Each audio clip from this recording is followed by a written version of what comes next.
Welcome to the Psychedelic Diaries. I am your host, Ray Krishna. Do we have a show for you today? We will be joined momentarily by Robbie Bent, CEO of Othership. And today we will discuss enlightenment, breathwork, and saunas in a social setting. And of course, experiences on large doses of psychedelics. So Robbie will be here for a deep dive and a soul search, but let's dive in and start things off as usual with a nugget and a noodle. In today's news nugget, Missouri, Pennsylvania, and Texas are joining the psychedelic party. And perhaps the big surprise is Texas, which hasn't even legalized cannabis, may be legalizing psychedelics. A top drug official director, Nora Volkow, was recently quoted as saying about psychedelics, "The train has left the station." And as Samuel Jackson said in Jurassic Park, hold on to your butts.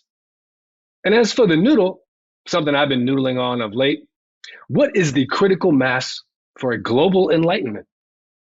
In 400 BC and 15th century Italy, we saw an enlightenment period of explosive growth in intelligence and creativity, science and arts.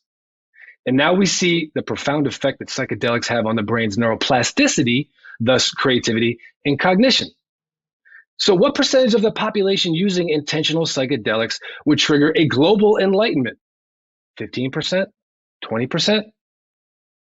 Something scintillating is happening in this space, and as a result, we have a puncher's chance of a global Leonardo da Vinci in 1492 style enlightenment. Something to noodle on. Our next guest is the CEO of Othership, perhaps my favorite sleeper psychedelics company, who just launched a savvy new app for breathwork. They also have brick and mortar locations. Robbie Bent, welcome to the show. Thanks, Ray. Happy to be here, man. Super grateful and excited. Beautiful intro. Oh, thank you for saying that. Well, let's jump right in. Robbie, congrats on Inward Breathwork Othership. I think it's now fully Othership. Before we get to that, you have my favorite, let's call it a Joseph Campbell hero's journey story of anybody in this psychedelic space. You had a career in investment banking, built a 100-person company, then watched it come crashing down. And I can relate to that. I've had a similar experience. As you look back on that, Robbie, what's one of the key takeaways? Just gratitude, I mean, there's many, and we can like double click on that whole experience. But so gratitude that, I was thinking about it today.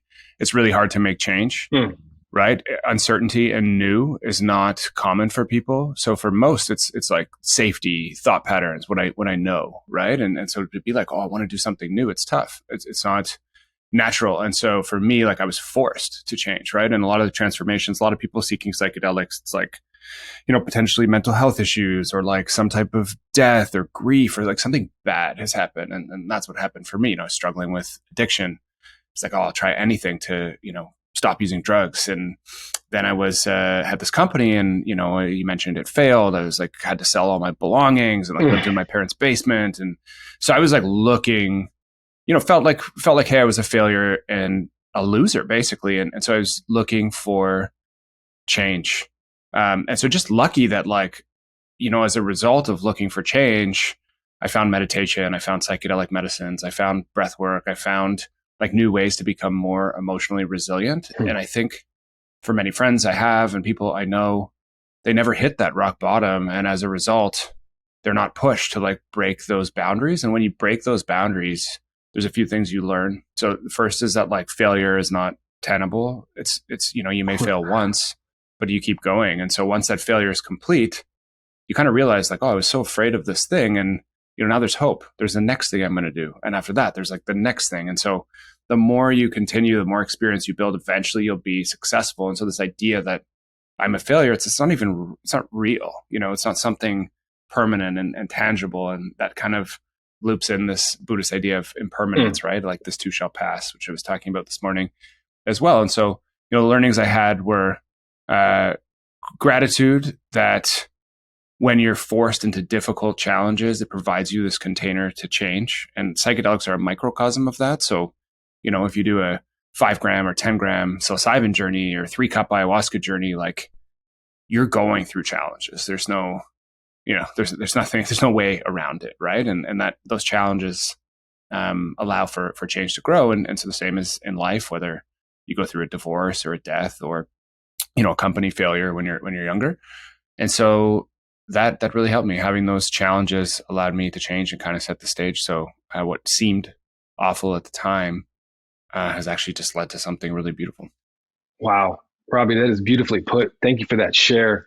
I had not quite 100 people, but I had 40 people over the years and watched that crash and burn. And I realized as that happened that it took some reflection, of course, but I realized that adversity doesn't happen to you. It happens for you.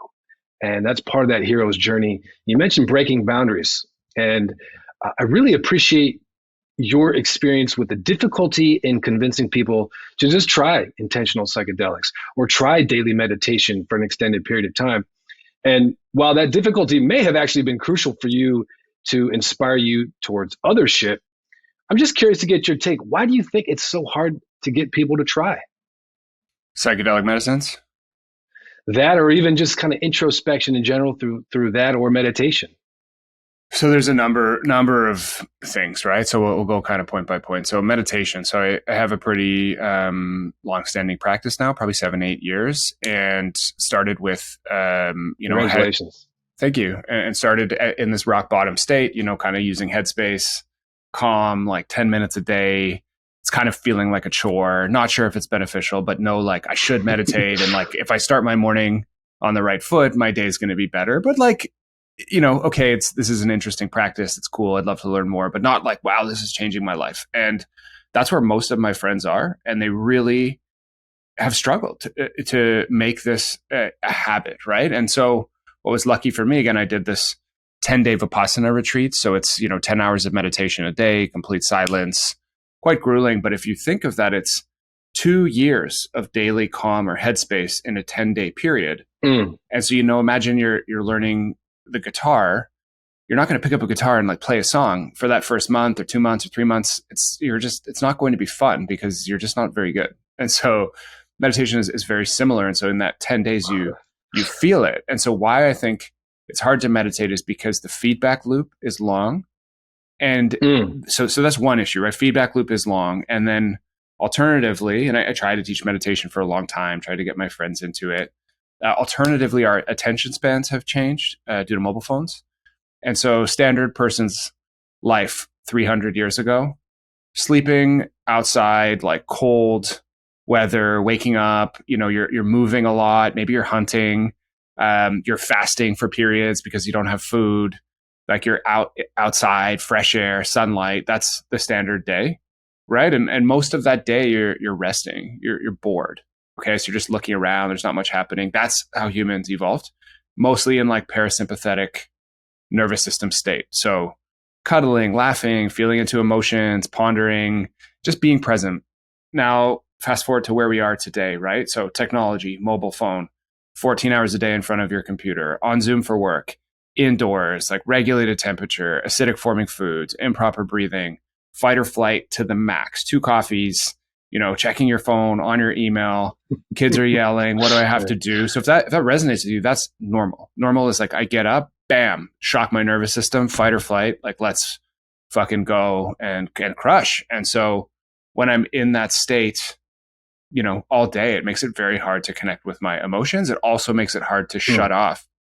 And over time, as we're like reliant on that state, it makes it so much harder to be in a state of deep focus. And like, you might notice yourself, you go on vacation, you turn off your phone, you start to feel normal, you're reading a book, and then you come back into your work vibe, and maybe you're using nicotine, maybe you're using caffeine, you're like on all day, and all of a sudden you're not like doing deep thinking. You're kind of just on automatic. And then at the end of the day, you're stressed. So you get an Uber Eats or you watch TV. And so that's why I think it's tough, because one, the feedback cycle of meditation is hard. And then two, our thought patterns and our nervous system states have changed because of all the stimulation we face. So it just makes it like a much harder habit to come by. And so that's why I think there's like some resistance. There's also a decline in spirituality, right? And like atheism is on the rise. So a lot of traditional things like meditation, being aware of your thoughts, feeling gratitude, these type of things happen in a, believing in something bigger than you. They happen in a religious environment. And so there's this whole new wave of people that don't identify with any religion. And as a result, again, you're like, meditation, that's like that spiritual thing. It's not for me. So I think all those things make meditation have like some friction to get started. And then, so I'll stop there, answer any questions, and we can get into psychedelics as well. Well, that's actually a good bridge to my question about Othership. And, speaking of long feedback loops, Robbie, I appreciate that take. That was a great description. I totally agree. It's like subtle but profound effects, and they take a while. And what you're doing with Othership, it kind of reminds me of Elon with Tesla. And when he started Tesla, it wasn't to make this badass company. It was to reframe the way the world looks at how we consume fossil fuels and to get people on electric. And he realized to do that, he had to make it cool. And he has done that, obviously. And we see now the rising tide has raised all boats. And that kind of reminds me of what you're doing. I don't know if that was intentional, but given how sharp you are and intuitive and how forward thinking you are, it makes me think that's the case, where you've got these ice baths, these saunas, the breath work in a social setting. You're making it cool. You're making altered states of consciousness cool. And maybe that is a Trojan horse for larger psychedelics, perhaps, or just continued meditative states. And I love what you're doing. Thank you for being one of these guys that's moving the needle, playing some 5D chess. And I'm curious, as you look back at the last year of Othership, I don't know if there's the George Clinton inspiration with that name, but I dig that name. 2 questions regarding Othership. What's a hard-earned lesson for the last 12 months? And what's a current challenge? So I think, the first, just to note, and the brilliance of your comment, there was really, thank you. Yeah, like there's 2 problems that we're trying to solve. And the first was, and these came from my own life, and I'm pretty prominent psychedelics user. I'm like 7 years, have tried basically every psychedelic medicine. As I mentioned before, I was going through struggle at a point in time, and for me, that's how I stopped my addiction. And I tried everything. I tried for 3 years, and so I'm sober 6 years and a bit now from ayahuasca predominantly, and then like quarterly and biannual psychedelic use. So love those things, and then tried to teach them to friends, but like really struggled. And so I kind of looked at like, why is this not working? And I found there's 2 things that are issues, right? One is, how do you get people into this? And there's just such a big gap between like someone listening to this or to Tim Ferriss and Joe Rogan and hearing like, oh, I did ayahuasca. And it's like, whoa, that's like, I need to go on retreat to this strange country. It sounds like I might face my own death. I have to face all these challenges. It's like, oh, I want that, but I'm nervous, and it's also illegal. So it's, I grew up in the 80s and the war on drugs, and and even though there's Michael Pollan's book, so there's people like prepping. And so what we found was, how can you pave the way to get people ready for that journey, which was missing. And then the other problem I found is I've sent hundreds of people on retreats, psilocybin journeys, ayahuasca, all this kind of stuff, like link them with people, with guides. And they generally, not, if you're suffering from severe mental health issue, depression, PTSD, I'm not really referring to that, but if you're just standard overwhelmed person that wants to connect, try psychedelic medicines. Like 90% of the time you come back to your city, you feel on fire for 1 month. Like, I've changed, I've touched enlightenment, like I'm ready for life. And then 30 days later, same patterns are back. Things you wanted to change, they start to come back. You have the same family, same friends, same job, same thought patterns. Like, you can't change. I've been working on the same thought patterns of self-love and like lack of self-love for 7-8 years, like 4 Vipassanas, dark retreats, living in a cave, psychedelics, therapy, all this stuff. And you soften them and you change, but those thought patterns are there. So prep was a big issue. And then what do you do? Like they say integration, but really what I mean by integration is like real behavioral change. So not some like word that you don't know what it means, but it's like, how do you feel more of what you want to feel and let go of and process emotions that are challenging and become more comfortable with that? So to me, that's what integration is taking these learnings and then making behavioral change from them. And so we're like, okay, let's forget about the psychedelics piece and solve those 2 problems. And if we solve those problems, we can help people find a life with more meaning, less loneliness. And so the way we measure is like, how many close friends does somebody have? And the average in the US is 0.8, which is insane. Like 0.8 people in the US. That's how many close friends the average person has, like less than one. Wow. You know? And so we're like, okay, if we can get that up to like 2 or 3, how people make close friends, that is a huge success. And so we do that by like, I know if you meditate and use psychedelic medicines, your life will improve. But like, how do you get people ready and how do you get people to integrate? So that leads to the, you know, the ice bath, the sauna, breath work are things that are like easy to try. We wrap them in a way that's like, it's very cool, it's fun. And then the, you know, same as when you come back from a transformational experience, your community is there. You have a place to go every night, whether it's an emotional class, a social hang, you know, a breathwork concert. It's like making this stuff social and cool the way you suggested to solve those 2 problems.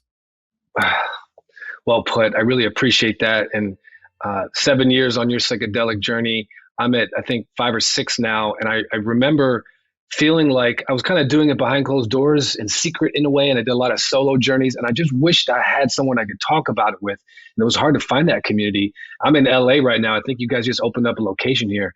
I've been really meaning to check it out. And I will be checking out, because to be able to connect with people that are on this level, it's just a different type of connection. And I love that you're building this community out. So thank you for doing that. You talked a little bit about psychedelics, Robbie. Let's, if you don't mind, take a stab at the ineffable. And you have done, as you mentioned, the dark retreats, the full retreats, and a lot of psychedelics. I'll share one quick experience and I'll kick it to you if you don't mind trying to articulate one of your profound ones. For me, I had an experience where I've had 100 maybe or so trips, but only 6 or 7 that really were profound and kind of blew my mind away. And one of them was this experience where, Robbie, it was almost like one of those Detroit car manufacturing facilities, one of those cool machines that takes the door and then attaches it to the car, and takes the door and attaches to the car. Instead of the door, it was my consciousness or soul. And it was taking me and put me into my human avatar. Like all of a sudden I'm in this body again, and then pulls me out. And then where I was when I was out, I don't know, 5th dimension or some, you know, 3-dimensional space without a body. But then it did it a few times as if to say, do you get it now, Ray? And it changed me irrevocably. And I'm so thankful for that experience. And I would love to hear, if you don't mind, just one profound transcendent experience you've had. Absolutely. So, I mean, we could talk about this for hours. And so what I've really come to enjoy recently is really putting a lot of effort into the set and setting. And so I kind of bucket my experiences into one category is deep work. And that's like, you know, I'm doing therapy beforehand. I'm setting the intention. I'm possibly having a proper diet. And then I'm taking like a really heavy, almost scary dose with the goal to like release. What does that mean? What's a scary dose? You know, like anything like 3 tabs of LSD or more, 5 grams of mushrooms or more, redlining a 5-MeO DMT pen, you know, a full-blown ayahuasca. Like a dose where you're like, and it doesn't have to, it's not really about the number. It's a dose of like, okay, I know this is likely going to be challenging at some points, and I feel nervous about it. And yes. I really have trouble surrendering. So I don't, because they're not easy for me. For many people, they can, you know, take unlimited amounts and it's like, oh, it was beautiful. It was great. For me personally, it's really hard. There's like a lot of stuff there to work through, and challenging emotions always come up, and I'm always like nervous and fearful at the start. And so it's very uncomfortable. And so at those doses, I just know there's like a fear, like a reverence also, but it's meant like, okay, I've been working too hard, or I'm having a problem that I want to focus on. So that's one way I look at psychedelics, with like a lot of seriousness. And then the other way I look, which is more often, and I maybe only do these deep dives like once a year now, and not super often. And then the other way I look at them is recreationally. And that could be like, you know, a microdose dance party with cacao. It could be what I'm going to share now, one of my favorite things. And in the recreational side, it's really about set and setting and experiencing awe through your surroundings. And I think for people who are listening, this is what they might be really, really interested in. And so we've created a few custom protocols that we just make publicly available. You know, there's no business. People can just kind of take them and do them. And if people are interested, they can reach out to me and DM me, and we can have a chat. But one that was shared to me by Ben Greenfield actually was something that we took and adjusted and have run with. And it's a partner experience. So you, like me and my wife, do it together. And so it's 1 gram psilocybin, 0.3 milligrams of ketamine insufflated in a powder form, RNS ketamine combined. And so you take the psilocybin, you put on a blindfold, do a bit of movement, get the body ready, do a little bit of breath work, take the ketamine, get on a table, blindfolded, massage table, 2 massage tables with frequencies playing and like infrared tops for heat, and do a 3-hour massage from 2 massage therapists while like amazing classical music is playing. We have a number of different playlists. Sometimes we use the John Hopkins playlist, which is fantastic and available on Spotify. And I found that dosage, it's primarily ketamine experience, but like lasts longer. And in it, the body work, I had never done full on body work as the main part of a psychedelic experience. And I found it really moves again, I'm like a technical person, not really on the woo scale. Like I don't really talk about that kind of stuff as much. I always am like skeptical a bit, which is like a flaw. But I'm, I really do believe in emotions stored in the body. And I do believe in like getting stuck in these challenging moments. And when you're getting the massage and having your body moved, it helps you pass through those things. Huh. So, imagine, when you have a massage and there's like a knot and they're pushing on it, so you can feel that. But then when it explodes, it's like you feel the emotion in your body like release.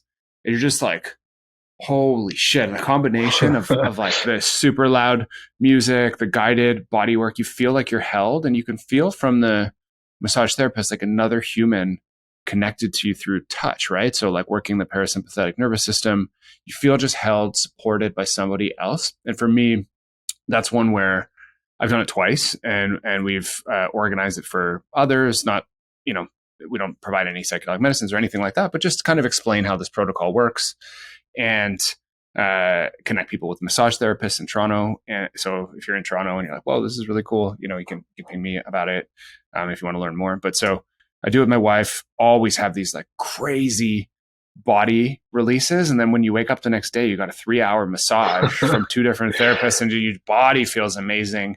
They'll do awesome things, like they'll bring sound bowls, put the sound bowl on your chest, play the sound bowl so you feel the vibrations throughout your body, which is like fantastic. For ketamine, your sensory perception changes. You can almost feel music and vibration in a different way. So that to me is just an example where everything is designed from start to finish, from like the smells in the space, the sound instruments, the touch, and you're kind of using set and setting to take you a bit deeper in a fun way.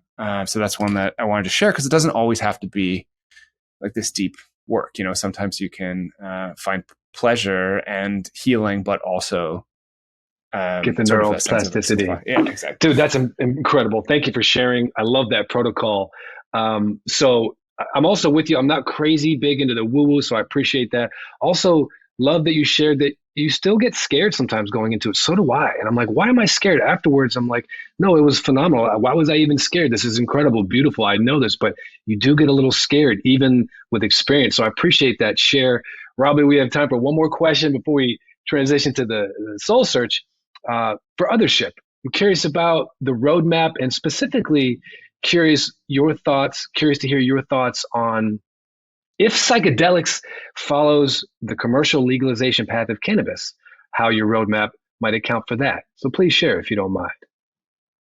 I don't think we really need to be in the like distribution or providing of psychedelic medicines. We're basically building a community of interested people. Like exactly like you said, like, hey, when I was on this journey, I had nowhere to go. And so traditional forms of entertainment, bars, nightclubs, concerts, they're all based around alcohol, right? As a form of social lubricant. And a lot of people who use psychedelic medicine start thinking like, hey, I want to feel better. I want to treat my body better. I want to connect with people in a way that's not like masked by alcohol. So it's like, I feel social anxiety. I'm going to have 2 glasses of wine, 3 glasses of wine. And then, now I'm talking, but I'm not really connecting because I'm like kind of masking. And so using things like breath work, like we have a breath work concert we do, and we'll be in LA. We've done some in New York. We've done a few in Austin. And we're going on a breathwork tour, and like you use the breathwork to break through that anxiety, and then you share and dance. And so I think you can use these tools, these peak experiences, sauna, ice bath, breathwork, without psychedelics, just to sort of build real community. And so the goal for Othership is to provide this space for people who don't know about psychedelics to learn, but not just psychedelics, like also meditation, fasting, all these different things. And so there's this like space to come and try the ice bath, which to me, the ice bath is the gateway.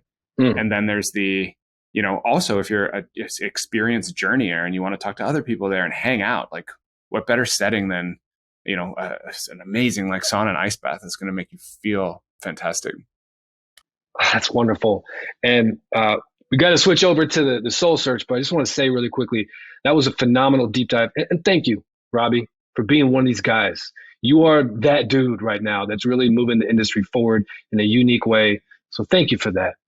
But let's jump ahead into the soul search speed round, a little bit of the window into the soul of Mr. Robbie Bent. Question number 1. If you had to pick one, what is the 1 year of your life that you would go back and relive? My popped to my head this year, and so I got married. We're trying to have a baby. I launched my dream bathhouse this week. I launched my app this week. I, for the first time, feel like a success, and I feel like I'm ready to be a dad. And so, yeah, probably this year.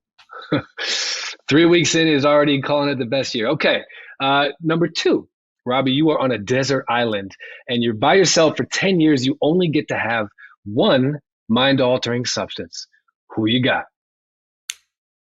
Oh, that's so hard, man. But probably mushroom, psilocybin. They're like so versatile, and you can take a small amount or you can take a large amount. So you can have that recreational experience, or you can have a deep dive.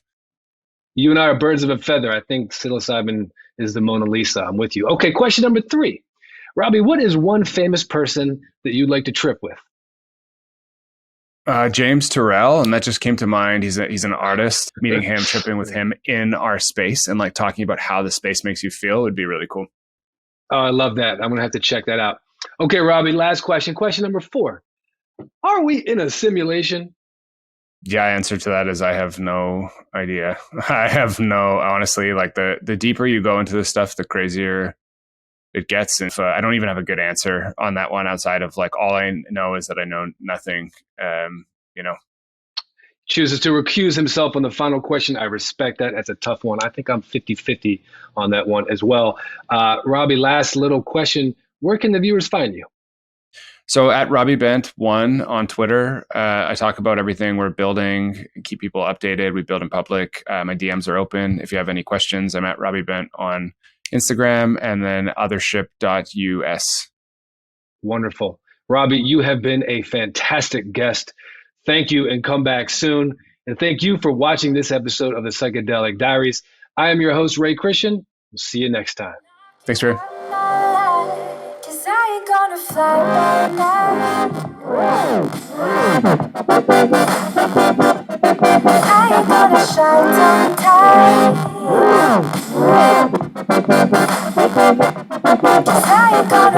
by